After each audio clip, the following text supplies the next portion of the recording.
Hey guys, how is it going? Joe back here bringing you another video on the playoff games yesterday in hockey. Yep, there was just one. So this is another Soul Bruins video. It just so happens to be the Bruins. We're another team like they should have been, the Canucks, because they've been resting for a long. If it, I can't complain. I really shouldn't be complaining right now. But yep. So we're just gonna be talking about the Bruins here. Got my handy dandy notes in front of me. I might leave a couple things out because I don't have full notes for Bruins. I was watching the whole game, so maybe there was one or two things I forgot. I don't write stuff down till the morning. Um, but yeah, let's just get right into it. Oh yeah, dude. This is surprising. This I didn't see this coming in a million years. I assume fans of the NHL didn't either. Um, all the Bruins and the fans in the comments were like, "Oh, you said Panthers in five." Ooh." First of all, that could still happen. Ooh, Panthers in five. Ooh, Panthers sweep. Ooh. I mean, did we not have every right to believe that? I mean, take last year away. The Panthers have been far and away the better team this year, not against the Bruins, okay? I do understand that the Bruins swept them in the regular season. Most of those games with Omar. Um, but I mean, we swept the season series against the Leafs, and look what they did. The Panthers are universally better team than the Leafs. I said whatever team gets out of the Boston Toronto matchup is a practice run for the Panthers to face the winner of the Rangers Kane series. And I so far am wrong. Do not forget the 5-1 win coming out of the Toronto game. Oh, sorry, the Toronto game one. Game one. I can't talk. Look at me, I'm Jack Edwards. I can make that joke because he made it about himself. But wow, I was very, very surprised by this Bruins team, the way they came out. They outshot the Panthers in the first period. They outshot the Panthers. I'm pretty sure they went quite a bit into the period before getting their first shot on net and ended with 14. That's pretty good. Is that good? I think so. Crazy, crazy good for them. Panthers defense take some notes from Toronto from what they did in the first period. Clearly worked for them. We suck in the first period. In the Toronto series, did pretty dang good in this series, and it was away. This win was away. That means that we have the advantage going into game three, regardless of whether or not we lose game two, barring injury. Um, but yes, I said start Omar. I'm a big man. Admit when I'm wrong. Great job, Swayman. You start this guy till he needs a break or he gets hurt or whatever. 0.974 save percentage. That's disgusting. I was cheering for the Panthers at the end to get 41 shots on net, so he'd have a 40 save night. He beat his previous career high of I think 34 saves in a playoff game. With obviously 30. I love how I said obviously, and I don't know. I think it was 38 because they had 39 shots on net, right? Yes, yes. So he had 38 saves. The one that got past him was the first goal. Well, let's get into that. Let's start with 14 to 9 shots in the first.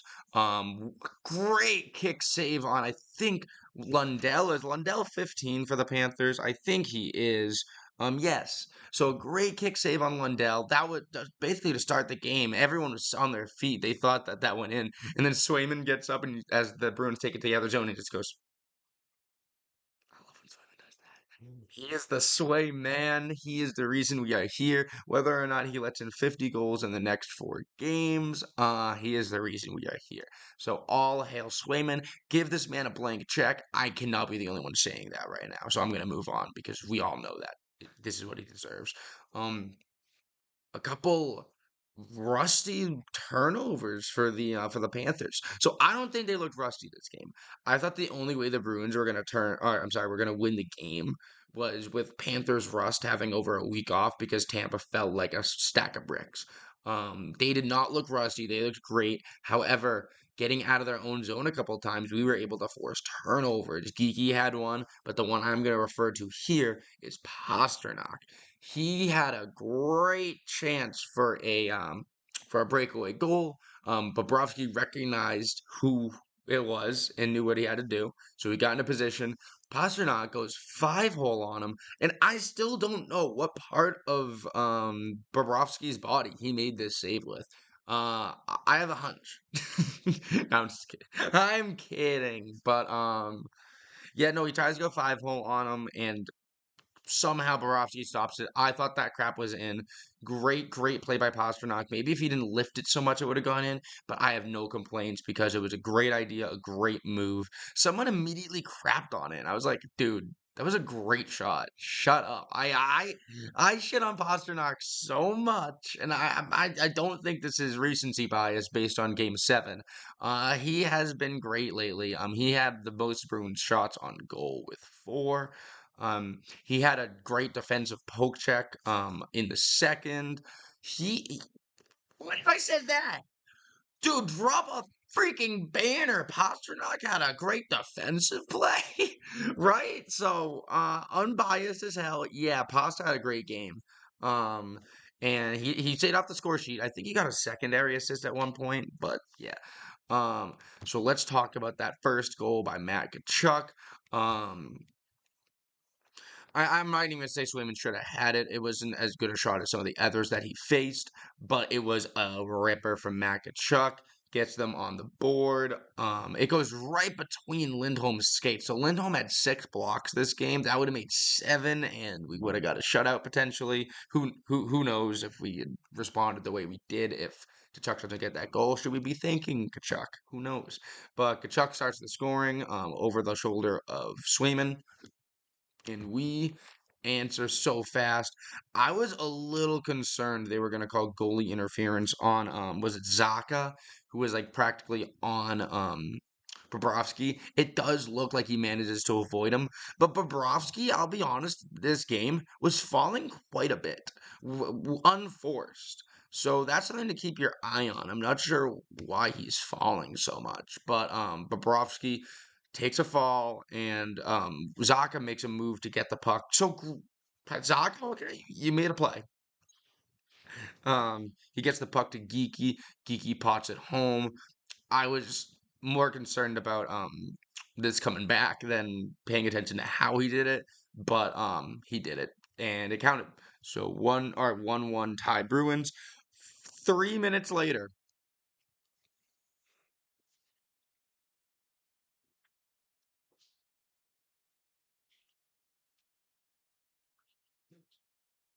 cut the old P. Bruin sunglasses on because my P. Bruins man, Mason Lowry, first goal of the playoffs. And what a hype! And when I say of the playoffs, I mean his first career playoff goal. What an excellent freaking goal. Mason Lowry, the kid over the shoulder of Bobrovsky. Such a tight window there. And he sends it in, and he sends it in fast. Let's credit Wotherspoon and Zaka for keeping this puck in. Again, Zaka, that's 2 assists for Zaka. I don't even know if he had a point against them. I'm sure he had a secondary assist somewhere, but he did nothing else. But 2 assists for Zaka tonight. But that is not the focus of this goal. Wotherspoon gets an assist on it. I'm not sure if that's his first assist. I'm not sure. I feel like I would have heard if he got his first playoff point. Actually, he's been around the league. I forgot Wotherspoon's been around the league. So maybe it's definitely his first point of the series. But yeah, Wotherspoon and Lowry getting it done. A defensive pair you could have seen down 95 in Providence earlier this year at the old Dunkin' Donuts Center. But no. Lowry, what an excellent shot. You showed why you're here. And then again, 3 minutes later, like clockwork, the new dad, Brandon Carlo. Carlo with 2 goals in the playoffs. Dude, and the other one came in Toronto game 1. If you only watch game once a series, you must think that Carlo scores every game. Friggin' 82 goals and then 16 in the playoffs if we win it all. You know what I mean. We're not. But Carlo, what a goal. I think it was a passing play, if I recall, with Freddie and Coyle on it. Coyle does something.